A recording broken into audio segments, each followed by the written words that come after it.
Bonjour à tous et bienvenue pour un nouvel épisode de Science Sport Endurance, le podcast. Salut Jérémy, comment ça va? Bah écoute, ça va super. Je suis ravi de faire ce nouveau podcast en ta compagnie. Et toi Clément, comment ça va? Ah mais super, moi surtout qu'aujourd'hui on a l'honneur d'accueillir Geoffrey Milour avec nous, donc ancien sportif de haut niveau et désormais chercheur en sciences du sport. Toi, comment ça va Geoffrey? Ah, très bien, et vous? Ah super, super. On t'accueille aujourd'hui pour notre deuxième podcast et est-ce que tu peux nous présenter un peu ton parcours, que ce soit sportif mais aussi universitaire et tes recherches? Ouais, bah merci pour l'invitation. Moi, je suis un ancien cycliste de niveau élite, couru à partir de cadet, puis jusque dans les rangs élite en DNA. Donc, j'avais un bon niveau avant, j'ai pas réussi à passer professionnel. Donc, après, j'avais malgré tout la passion pour le cyclisme et pour la recherche dans le sport en général. Je me suis tourné vers une licence STAPS, un master STAPS, basé plutôt sur la biomécanique. J'ai eu le plaisir de pouvoir par la suite réaliser une thèse CIFRE en collaboration avec la société Morphologix, qui est spécialisée dans l'étude posturale, et donc une thèse que j'ai faite à l'université de Reims, donc au laboratoire PSMS de l'UFR STAPS, sous la direction de professeur William Bertucci. Donc maintenant, c'est plutôt du cyclisme en loisir, et puis j'ai continué par la suite avec un post-doctorat. Donc je suis aujourd'hui au Québec. C'est un laboratoire LTIPS de technologie et d'innovation pour le sport. Donc je continue toujours dans la même lignée avec un projet plutôt basé sur la physiologie, donc sur l'entraînement. Je suis en collaboration avec d'autres étudiants qui travaillent aussi sur la biomécanique en cyclisme. Donc tout ça, c'est vraiment passionnant. Et puis donc je suis au Québec pour un an. D'accord, d'accord. Donc aujourd'hui, on va parler avec toi de bike fitting, donc de positionnement sur vélo, de réglage de vélo. On sait que t'as réalisé ta thèse sur ce sujet. Donc est-ce que tu pourrais nous parler un peu de l'importance du positionnement sur la performance ou bien l'impact que ce positionnement peut avoir sur la santé même du cycliste? Oui, donc là, l'étude posturale, donc ergonomie en cyclisme, comme vous le dites, c'est vraiment important sur plusieurs aspects. Tout d'abord, la performance. Donc, on a tendance à dire que l'optimisation de la position va permettre d'améliorer la technique de pédalage et notamment d'optimiser l'orientation des forces sur les pédales. Donc, en fait, il ne s'agit pas forcément de pousser fort, il faut aussi orienter la force efficacement pour améliorer la puissance pendant la pratique. Donc, c'est le premier point basé sur la cinétique de pédalage. Ensuite, un second point qui est efficience du pédalage, c'est-à-dire réduire la demande énergétique, produire le geste du pédalage, donc qui est généralement plutôt analysé avec des analyseurs d'échange gazeux, donc pour notamment la VO2 ou le rendement énergétique qu'on peut mesurer par la suite. Et enfin, également sur le plan aérodynamique, donc c'est-à-dire réduire la puissance nécessaire pour aller à une certaine vitesse. Plus on est aérodynamique, moins on a besoin d'appuyer fort sur les pédales pour suivre les autres ou pour aller vite. Donc, c'est vraiment les trois points que l'étude posturale va permettre d'optimiser. Mais bon, comme vous dites, ouais, il n'y a pas uniquement la performance, il y a aussi la santé. Et puis, pour être performant, il faut avant tout être en bonne santé. Une position inadaptée va d'abord se faire ressentir confort sur le vélo. Je pense que beaucoup de gens ont déjà connu des douleurs au niveau dorsal ou l'apparition de gênes au niveau du genou qui peuvent se transformer en tendinite par la suite. Je pense qu'avant de parler performance, l'étude posturale, c'est avant tout pratiquer le vélo en étant confortable et en n'ayant pas de pathologie. Et puis donc par la suite, cela ça se faire voir sur la performance dans un second temps, quoi. Ouais, du coup là, c'est vrai qu'on parle de performance, avec le réglage de la position. On se rend compte aussi souvent quand on croise des gens en vélo plus loisirs et tout, c'est pas rare de voir, qu'ils ont des positions un peu, comment dire? Un peu n'importe comment et voire même des gens qui vont au travail en vélo, qui ont des vélos soit beaucoup trop petits, soit beaucoup trop grands et du coup sur eux aussi, pour à des intensités faibles, peut y avoir aussi des risques de blessures? Nous, en fait, quand je travaillais avec la société Morphologix, on accueillait beaucoup de cyclistes de tout niveau, de toute pratique. La majorité d'entre eux, c'était avant tout des cyclo-sportifs, cyclo-touristes, pas forcément des compétiteurs qui, bon, pour une partie d'entre eux, avaient aussi des conseils avec leur entraîneur, etc. Mais donc, on avait plutôt affaire à des gens qui étaient un peu perdus, qui avaient des douleurs, même sur des sorties de 50, 100 km, parce qu'ils venaient d'acheter un vélo et que ils n'avaient pas eu les conseils adaptés. Donc, ouais, l'étude posturale concerne vraiment tout le monde, bien qu'il soit évident que quand on fait 15 heures de vélo par semaine, on a plus de chances de développer des pathologies qu'en faisant 3 km pour aller au travail le matin. N'empêche qu'à partir d'un certain niveau, de quelques heures par semaine, des pathologies peuvent se déclencher. Et puis, bah, c'est toujours plus agréable de pédaler en étant confortable, en n'ayant pas de douleur au dos, qu'en y pensant constamment pendant la pratique. Donc ouais, je pense que ça touche tout le monde avec, malgré que les points négatifs d'une mauvaise position vont se faire ressentir au bout de quelques heures quand même de vélo par semaine. Ouais et du coup, là, dans tout ce que tu as dit, il y a un truc qui m'interpelle, c'est que, en gros, là, si je veux progresser, il faudrait mieux que je paye une étude posturale plutôt qu'une nouvelle paire de roues carbone?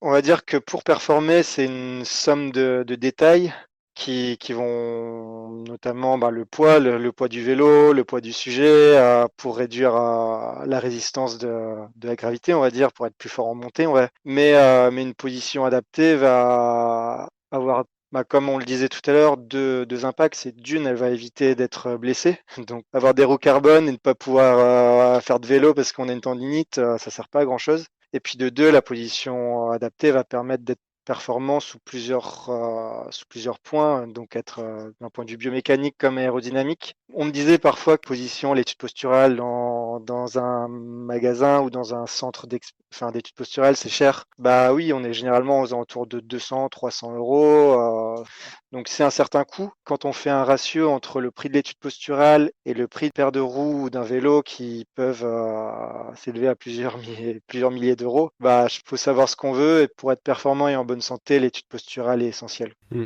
Ouais, d'ailleurs, les gens, je pense qu'ils sont pas assez au courant de ça, que ça existe et je pense que c'est en train de se développer, beaucoup dans toutes les structures qui proposent, bah, la vente de vélos et cetera. Ouais, juste pour finir là-dessus, c'est vrai que les gens ne connaissent pas comme tu dis et il faut toujours qu'ils attendent d'être, blessés, d'avoir une douleur, une gêne insupportable pour consulter et bon, d'une certaine façon, c'est un peu trop tard parce que la douleur est apparue et parfois une douleur qui est apparue, ben, elle va en mettre du temps à disparaître. Alors que s'il avait prévenu, ce risque en faisant une étude posturale dès l'achat du vélo, ben, ça aurait évité les complications par la suite, les séances chez le médecin, chez le kiné et cetera. Donc ouais, vaut mieux prévenir que guérir.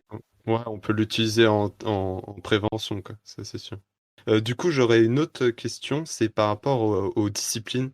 Parce qu'on sait que, bah, il y a le vélo de route, il y a le VTT, le triathlon, il y a une partie vélo, selon les disciplines, les sports, est-ce qu'il y aurait des différences, dans le positionnement, le bike fitting en général? En fonction du type de pratique, déjà, on a des vélos qui ont des géométries différentes, qui ont des cintres différents. Donc entre le vélo de route avec un cintre de route, le vélo de contre-la-montre avec lequel on a des prolongateurs ou le cintre de VTT qui a un guidon plat. On a à chaque fois des façons de se poser qui vont être différentes. Si on est par exemple, en contre-la-montre ou en triathlon, on va plutôt favoriser une position aérodynamique, puis avec des prolongateurs pour améliorer la pénétration dans l'air. Tandis que si on est en VTT, ce facteur aérodynamique, la traînée aérodynamique aura moins d'importance parce qu'on va à des vitesses un peu moins élevées, on est dans des parties, dans des chemins avec des parties techniques. Dans ce cas-là, il vaut mieux être un petit peu plus haut au niveau du guidon, pouvoir piloter le vélo dans de bonnes conditions. Donc ouais, chaque type de pratique a ses caractéristiques propres et puis donc faut en tenir compte. Ne pas reproduire une position du vélo de route, par exemple, de la hauteur de celle du vélo de route sur celui de VTT. Par exemple, où on est légèrement plus bas en VTT, c'est des petites choses qu'il faut prendre en compte. On va pas revenir sur toutes, mais voilà, c'est le genre de choses que l'expert en études posturales que vous allez consulter pourra vous conseiller. Ouais, parce que j'ai l'exemple en tête, du placement des cales, en fait, des chaussures, entre, bah, le triathlon et le cyclisme sur route. Parce que j'ai souvent entendu parler d'un recul de cale pour, quelqu'un qui pratique le triathlon. Quel effet aurait justement ce recul de cale? Ah, c'est vrai que moi, quand j'étais avec la Société morphologique, on avait comme théorie en cyclisme sur route de positionner la cale dans l'axe du premier métatarse, donc l'articulation au niveau du gros orteil, donc le centre de la cale à ce niveau-là, afin que cette articulation soit appuyée sur le centre de la pédale. Par la suite, il y a quelques compagnies récemment qui ont conseillé de positionner légèrement en arrière, donc entre le premier et le cinquième métatarse notamment. Moi, j'ai toujours été satisfait de la position premier métatarse et j'ai toujours conseillé ça aux clients chez Morphologix. Entre quelques millimètres en arrière, en tout cas en route, voilà, je pense que ça va pas créer de soucis et puis la différence sur la performance sera minime. On a d'ailleurs fait une étude là-dessus en cyclisme sur route qui ont montré peu d'impact. Tandis qu'en triathlon, c'est vrai qu'il y a une certaine particularité qui est qu'on enchaîne le vélo avec derrière la course à pied. Et positionner la cale plus en arrière permet de diminuer le recrutement des muscles du mollet à la fois pendant la partie cyclisme et la partie course à pied subséquente, ce qui aurait un impact positif au niveau énergétique, donc sur l'économie de course en fait pendant la partie course à pied. Donc j'ai notamment fait une étude là-dessus qui a été publiée, donc qui est disponible sur internet, qui présente cela. Donc moi voilà, avec Morphologix, du coup on positionnait le centre des cales en alignement avec le premier métatarse sur route et 5-6 mm en arrière à peu près, 1 cm maximum en arrière en triathlon. Après, il y a d'autres études qui ont montré une position au milieu du pied, mais bon, je suis pas forcément convaincu. Ouais, c'est un peu trop dans l'extrême Puis peut-être. deux, il y a une très faible, la possibilité de réglage sur les chaussures est relativement faible. Donc, on a 1 à 2 centimètres de possibilité de réglage dans l'axe antéro-postérieur. Ou sinon, faut percer la chaussure, quoi. Ouais, voilà, faut repercer la chaussure, ce qui est également possible, hein. Nous, c'est quelque chose qu'on faisait parce on est tous différents, on a tous des morphologies différentes et de pieds différents. Donc nous, ça nous arrivait des gens qui avaient des très longs orteils, par exemple. Parfois, on se retrouvait embuté à l'avant ou embuté à l'arrière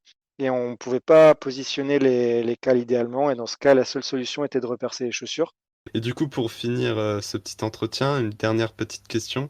Quel conseil, en fait, tu donnerais à un néophyte, à un débutant, enfin quelqu'un qui débute le vélo, pour régler son vélo sans forcément faire une étude posturale? Comme on a dit, au final, l'étude posturale reste à prioriser, à favoriser. Après, c'est vrai que c'est un coût, faut quand même qui n'est pas négligeable. Il y a des petites choses, ouais, des petites règles de base qui ont été définies un peu de façon empirique, hein, qui sont disponibles sur tous les sites, enfin sur plein de sites internet, tapant position cyclisme, où on peut prendre notamment la longueur d'entrejambe multiplié par un certain coefficient, donc 88,5% de l'entrejambe, c'est censé donner une hauteur de selle plus ou moins adaptée pour des cyclistes adultes. Et il faut faire attention parce que cette formule ne fonctionne pas pour les enfants, notamment qui ont un petit entrejambe. Il y a des petites règles comme ça qui sont utilisables, où le fil à plomb sur la patella qui doit passer par sur le centre de la pédale pour avoir le recul de selle. Bon voilà, c'est des petites choses, je pense qu'on peut trouver assez facilement sur les sites internet, mais qui sont peu précises, qui sont vraiment qu'une estimation. Rien que mesurer une entrejambe en soi quand on n'a pas les outils adaptés, c'est pas si simple que ça. Le faire seul, c'est compliqué. Donc mieux c'est de demander l'aide à un professionnel, mais si on n'en a pas le souhait, respecter ces petites choses, ça peut éviter des douleurs par la suite, quoi. Ça peut éviter déjà des gros problèmes. Bon, bah, on te remercie pour toutes ces réponses et toutes ces informations très intéressantes. Et on se reverra peut-être pour un nouveau podcast sur un autre sujet autour du vélo. Bah, merci beaucoup, c'était très sympa. Et puis oui, je reste dispo maintenant au Canada, mais toujours dispo pour répondre à vos questions. Voilà, merci, à bientôt. Allez, salut! Salut. Ouais, bah, merci beaucoup Geoffrey et bonne continuation à toi. Donc pour tous ceux qui nous ont écoutés, merci et n'oubliez pas que vous pouvez retrouver tous nos podcasts sur Spotify, Apple Podcasts et également en vidéo sur YouTube et Instagram. Et pour ce qui est de nos infographies sur les sciences du sport, ça se passe sur Instagram.